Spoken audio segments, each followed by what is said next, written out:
네, 안녕하세요.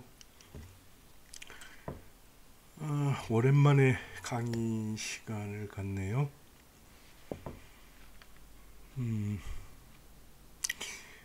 참 세상 돌아가는 게 참 힘이 듭니다. 그러지 않은 분도 있을 수 있습니다만은 저는 제 가치관대로 살아가다 보니까 요즘에 굉장히 힘이 듭니다. 특히 이 대법원에서 이 시대의 그 말 같지 않은 판결이 나오고 그 뒤로 이어지는 일련의 사건들이 정말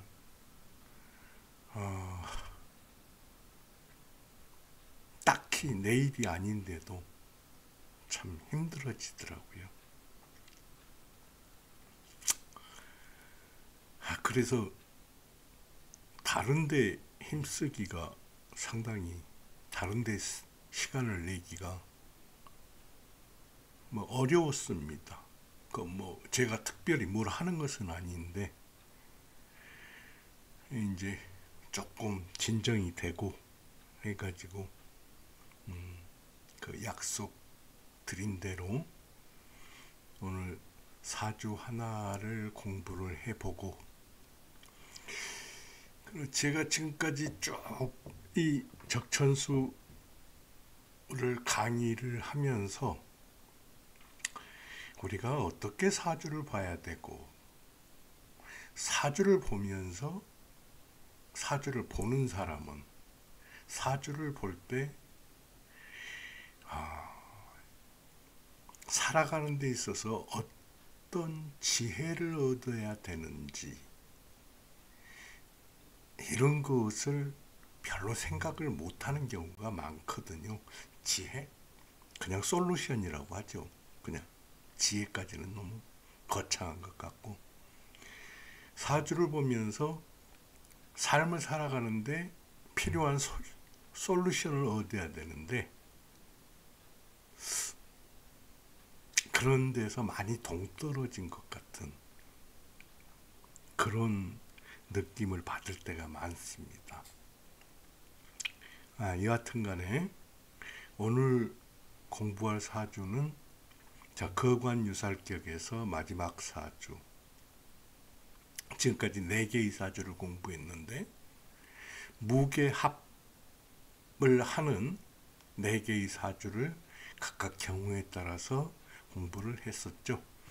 근데 이번에는 정림합을 하는 그런 사주가 되겠습니다. 이 사주를 이 사주 역시 보면 우리가 지금까지 살펴보던 대로 보면은 건명이니까 남자 사주고, 임신년, 정미월, 정미일, 개미시, 이런 사주를 이루고 있는 사주인데, 역시 남자 사주가 임신년 양의해에 태어났기 때문에 정미, 무신, 기우, 경술, 신해, 이런 식으로 대운이 순행을 하게 된다.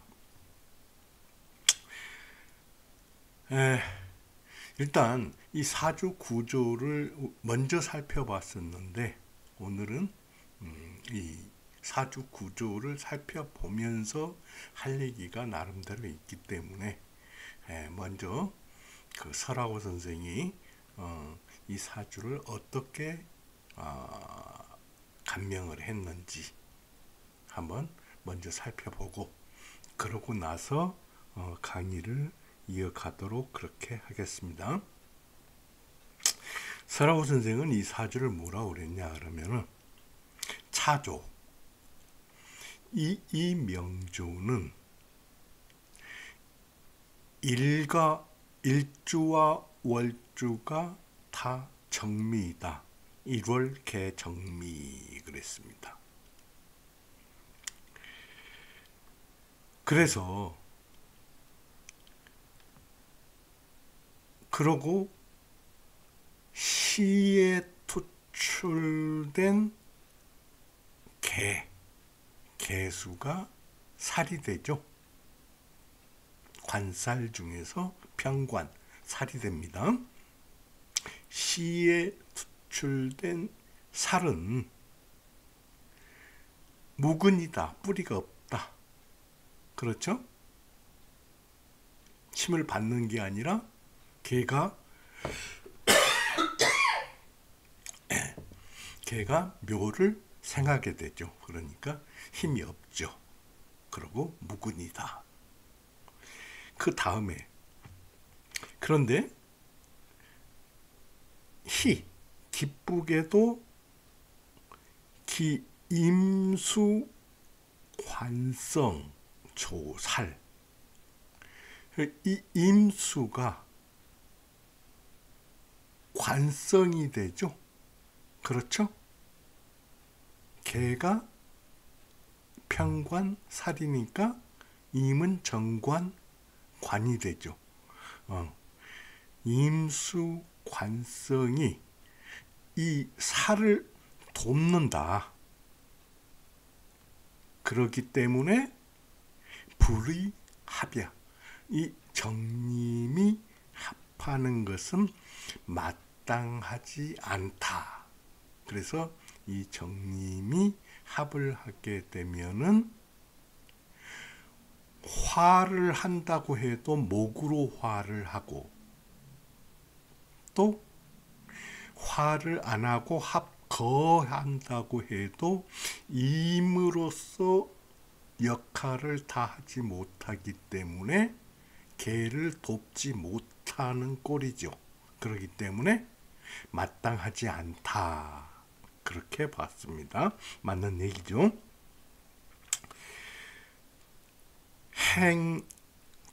다행히 이 임수신자, 다행히도 임수가 앉았는데 어디에 앉았냐? 신금에 앉아 있다. 그래서 합이 불화, 합하여도 화하지는 않는다. 목으로 되지는 않는다. 그렇죠? 이미 자체의 세력이 있기 때문에 화하지는 않는데, 그래도 정님하고 이 정하고 눈이 맞아가지고 자기 할 일을 하지 않는 그러한 상황이죠. 그래서 이 임수를 용신으로는 쓸 수 없다. 자꾸 한눈을 파니까. 그럼 어떻게 해야 되냐? 이 신금을 용신으로 삼아야 된다. 왜? 우리가 제일 처음에 볼 때 사주는 함통기함 그랬죠? 그래서 멀리 있는 개수라도 여기에 뿌리를 내릴 수 있다. 그렇기 때문에 신을 용신으로 삼는다. 신금위용 그랬습니다.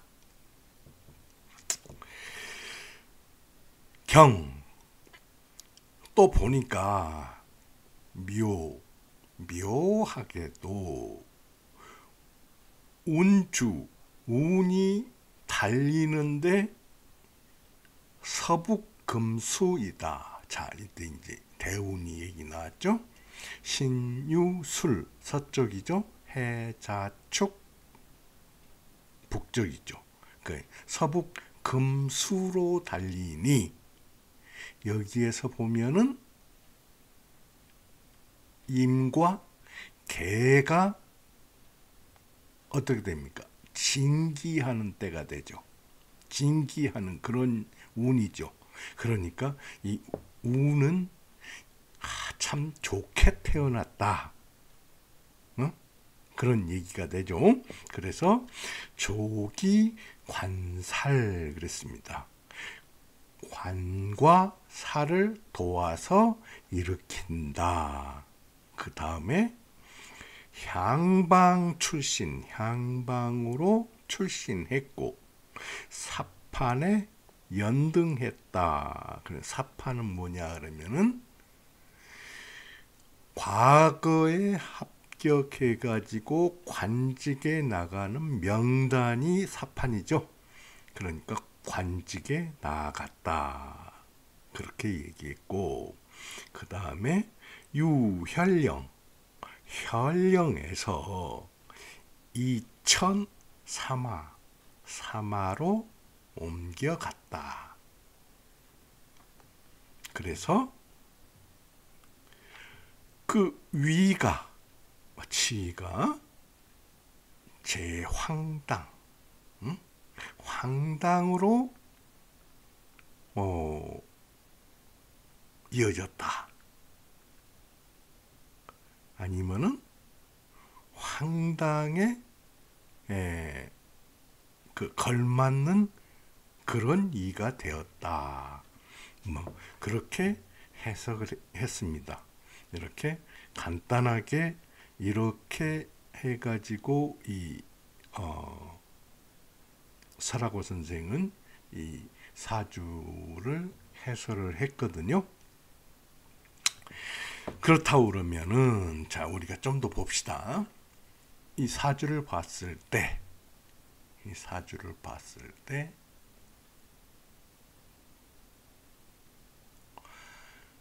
관살이 이 사주에 살아나야지만이 이 사주가 좋다. 관살이 살아나는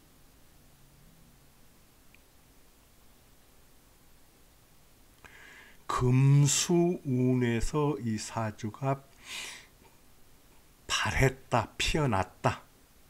그러면은 이 정미일주의 정이 신왕하다. 그렇게 판단을 해야 되겠죠. 근데 우리가 얼핏 보기에 봅시다.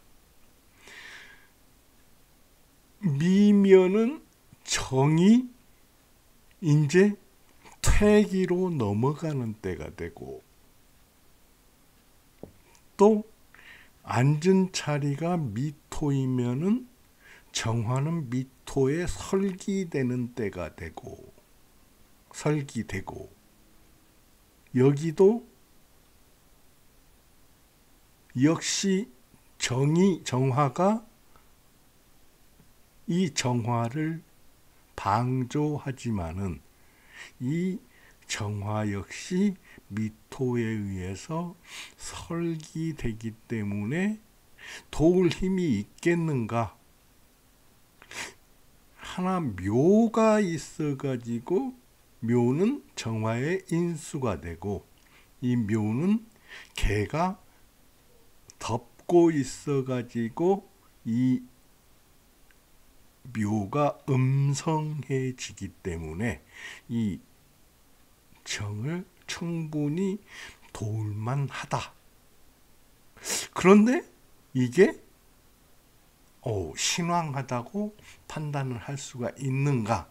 우리가 일반적으로 오행으로 이 판단을 하면은 이런 고민을 하게 됩니다. 근데 미하면은 여름철입니다. 우리가 흔히 삼복이 이 미월이거든요. 제일 더울 때입니다. 그래서 이 정화가 세력이 만만치 않다 하는 거고, 또 이 미는 이 미월의 미라고 하지만은 안에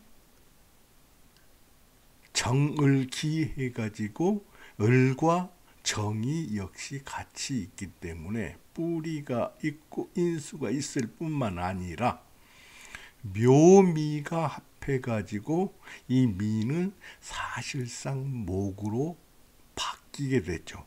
그렇기 때문에 이 정화는 상당히 왕하다라고 볼 수가 있습니다. 그런데 여기에서 그러면은 개수나 임수를 용신으로 해가지고 하는데, 여기에서 정림이 합을 해가지고 합거되기 때문에 이 개수만 남아있다. 개수는 뿌리가 없다. 근데 멀리 있는 신의 그 도움을 받고 있다. 그래가지고 이 개가 약하다. 용신으로 쓰기에 약하다. 근데 보니까 이 개수는 임수도 그렇습니다만은 이 개수는 수지가 아니라 진기죠. 자, 진기하는 게 됐죠. 그 진기합니다. 진기는 뭐라고 그랬습니까? 상, 왕, 휴수 중에서 상이나 왕을 진기라고 그렇게 얘기를 했죠. 그러니까 이 개수가 이제 운이 진행되면은 신유술해자축 이런 식으로 쭉 금수로 진행을 앞으로 하기 때문에 이 개수는 진기다. 이렇게 볼 수가 있다는 얘기죠. 그래서 충분히 이 개나 임을 용할 만하다, 쓸 만하다. 그런데 이 정임 합거가 됐으니까 이 신금을 용신으로 삼아서 이 개를 돕는 게 적당하다. 그럼 이렇게 보면 안 되는가? 개를 용신으로 보고 임을 희신으로 보면은 어떠한가 하는 그런 생각도 가질 수가 있잖아요. 가질 수가 있는데 그것도 뭐 딱히 틀린 얘기는 아니다. 근데 우리가 용신으로 쓰기에는 개가 앉은 자리가 영 좋지 않다 해가지고 이 개보다는 신을 더 중시한다. 서라고 선생은 이렇게 봤는데 이 개수를 용신으로 보고 이 신금을 희신으로 봐도 제가 볼 때는 무방합니다. 그리고 오히려 그게 더 타당한 얘기인지도 모르겠다. 그렇게 보여질 수가 있겠습니다. 자, 그래서 이 개수가 용신이 됐다 하면은, 자, 운에서 신이 왔다. 그러면 인수가 되죠. 그리고 무는 개수를 극할 수는 있습니다만 충하지는 않습니다. 이 무는 임을 충해 가지고 정이 이 일주정을 도와주는 그런 역할을 하게 되죠. 그래서 이 무는 좀 좋지 않다. 그렇지만은 이 무는 신금에 의해서 설기되어 힘이 별로 없고 이 신금은 더욱 세력이 좋아져 가지고 개수의 인수가 되기 때문에 좋다. 이렇게 볼 수가 있겠습니다. 그 다음에 기유. 기유는 역시 개수에는 좋지 않지만은 여기에서 보면은 정을 설기해 가지고 유를 생하기 때문에 또 유는 이 묘를 충에서 이 개수에는 좋은 역할을 하게 되죠. 여러모로 보았을 때. 그렇기 때문에 이때도 상당히 좋다. 그래서 아마 이 대운에서 그 향방으로 출신을 하고 사판에 연등하지 않았겠는가 하는 그런 생각을 해봅니다. 경술운에 와서는 역시 금의 해이고 경은 술의 뿌리를 내려가지고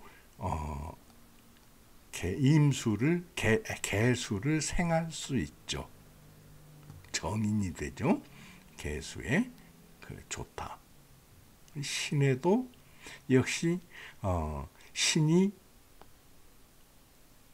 개수를 생하고 또 임수를 생할 수 있고, 하지만은 해는 비록 여름철 그 겨울철이라고 하지만은 해, 묘, 미, 목국을 이루게 되니까 꼭 좋다고는 얘기하기가 힘들겠다.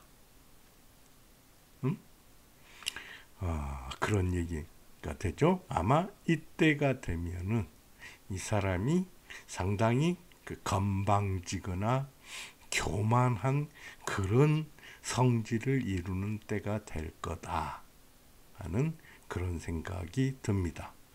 임자는 좋고 개축도 좋습니다. 왜 그러냐 그러면 축은 신금을 생하고 신금이 다시 개를 생하고 하기 때문에 좋은 운이 쭉 이루어진다 해서 사마로 옮겨갖고 황당에 이르렀다 하는 그런 그 해석이 가능해집니다. 자, 이렇게 봤을 때 우리가 보통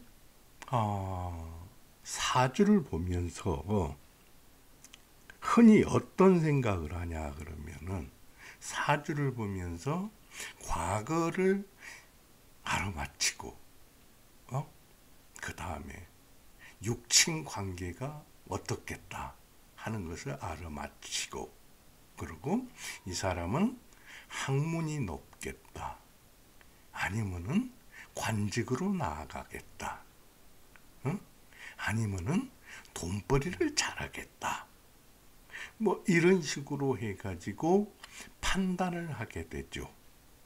판단을 하게 되는데 그 판단을 대부분이 굉장히 중요시합니다. 물론 그러한 판단이 중요할 수도 있겠죠. 그런데 인생을 살아가다 보면은 제가 이렇게 쭉 살아보니까 사주에도 역시 그렇습니다만은 인생은 평생 동안 좋기만 한 사주를 갖는 경우는 굉장히 드뭅니다.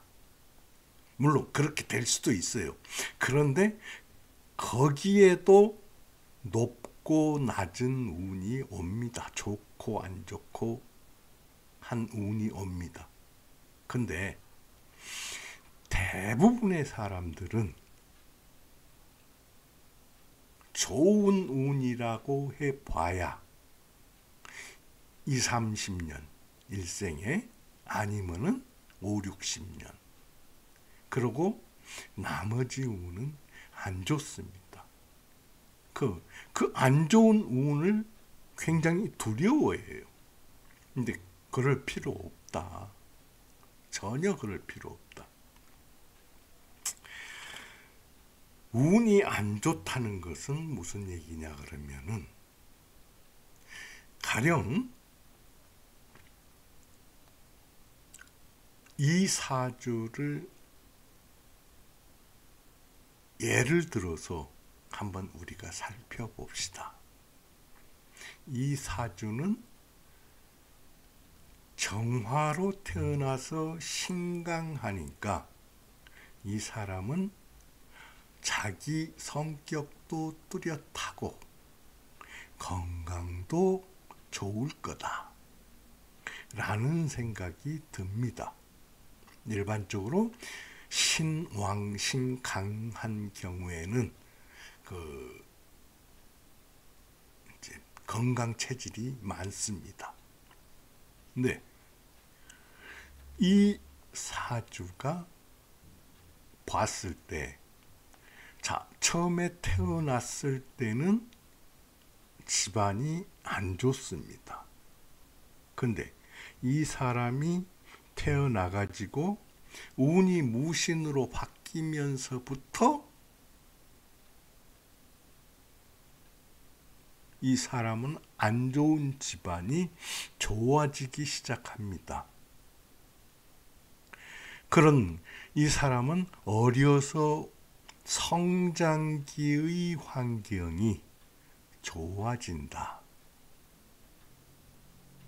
하는 쪽으로 해석을 해서 이때에는 이 사람이 자기 뜻을 피우는데 걸림이 없겠구나 하는 판단을 하게 됩니다. 근데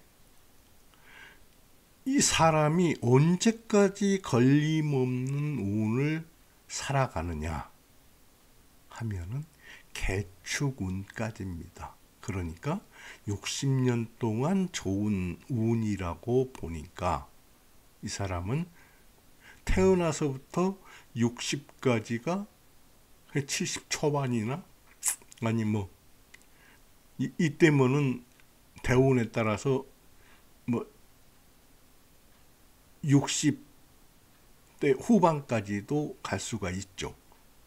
그러니까 이 사람은 아마도 이 사람이 청나라 때 그런 때 사람인 것 같은데 이때만 하더라도 60년 동안 이렇게 70년 동안 좋은 운이 이어진다는 것은 아주 좋은 사주라고 볼 수가 있겠죠. 근데 여기 갑인운으로 딱 접어들면은 이 사람은 아주 횡포한 그런 벼슬아치가 될 확률이 굉장히 많습니다. 그러면 횡포한 벼슬아치는 그 말년이 어떻겠습니까? 아주 안 좋죠. 그래서 우리가 사주를 보는 것은 이때는 겸손하되 개축운까지는 겸손하되 자기가 추구하는 바를 발전시켜 나갈 수 있는 운인데 갑인운에 오면은 이게 건방져진 때다. 그러면은 이때부터는 내가 진짜 삼가고 또 물러나는 때를 잘 지켜서 그 뒤로 내가 이때 쌓은 업보로 후환을 당하지 않아야 되는 때가 되는구나 하는 교훈을 혹은 솔루션을 혹은 지혜를 얻어야 된다는 얘기죠. 이때는 발전하는 운이니까 세상 높은지 모르고 막 하는 게 아니고 인생이라는 것은 올라갈 때가 있으면 내려갈 때가 반드시 온다. 이 올라가는 운이라도 항상 겸손하고 남을 돌보고 없는 사람을 돌보고 그렇게 해도 이때는 권세와 재물이 쌓이게 마련입니다. 피해도 쌓이는데 이때 권세와 재물을 탐하게 되면은 이때 원망이 쌓이게 됩니다. 해서 이 운에 되면은 반드시 안 좋은 일이 생기게 된다. 이런 지혜를 얻으셔야지, 나는 언제나 좋아질까? 만약에 사주가 이때가 가을이 아니라 여름철이었다 그러면은 이 사주는 초년이 안 좋게 되죠. 이 초년이 안 좋을 때 이러한 사주를 알고 지금은 내가 열심히 갈고 닦을 때구나. 나는 열심히 공부하고 열심히 농사짓고 하고 갈고 닦을 때구나 하는 생각을 하고, 이때에 허망하게 무엇을 바라지 않고 공부를 하고 노력을 하고 농사를 짓고 한다면은 이때 와서 반드시 더 크게 발전을 하게 되는데, 이때 만약에 허황된 꿈을 꾸고 한다고 하면은 이때 방황을 하게 됩니다. 이런 때는. 그러니까 인생이라는 것은 제가 봤을 때 지지가 12개로 이루어져 있지 않습니까? 그 지지 12개를 전부 다 돌려고 하면은, 다시 말해서 자축인묘 진사오미 신유술회 이 12개를 온전하게 다 돌려고 하면은 120년이 걸립니다. 그 120년 중에는 보통 사람은 발전해서 왕성한 시기가 60년이고 쇠퇴해서 몰락가는 시기가 60년이다. 그 절반은 그렇다는 얘기입니다. 그러면은 거기에 맞춰서 생활을 해 간다면은 큰 대과가 없게 됩니다. 그래서 사주가 안 좋아도 내가 좀 겸손하고 욕심을 내려놓고 그 사주에 맞춰서 살아간다고 그러면은 큰 문제가 없다 하는 얘기가 된다는 말씀입니다. 이것을 판서를 해가면서 이렇게 설명을 하면은 훨씬 더 그 재미있는 설명이 될 수가 있는데, 이렇게 스크린에 띄워놓고 이것만 띄워놓고 설명을 하려다 보니까 좀 그런 어려움이 있다 하는 그런 생각도 듭니다. 자, 보니까 벌써 34분 이상 강의를 했네요. 오늘 제가 말씀드린 이 사주를 보면서 내가 언제 좋아질까? 나는 언제 운이 트일까? 그렇게 바라고 사주를 보지 말고, 내가 사주를 보고 120년 중에 나는 지금은 이런 때이기 때문에 내가 이런 때, 이런 운에서 어떤 지혜를 얻어야 될까 하는 쪽으로 생각을 한다고 그러면은 보다 현명한 사주 보는 방법이 될 것이다. 이런 말씀을 강조하면서 이번 강의는 여기서 마치도록 하겠습니다. 그러면은 다음 시간에 뵙겠습니다.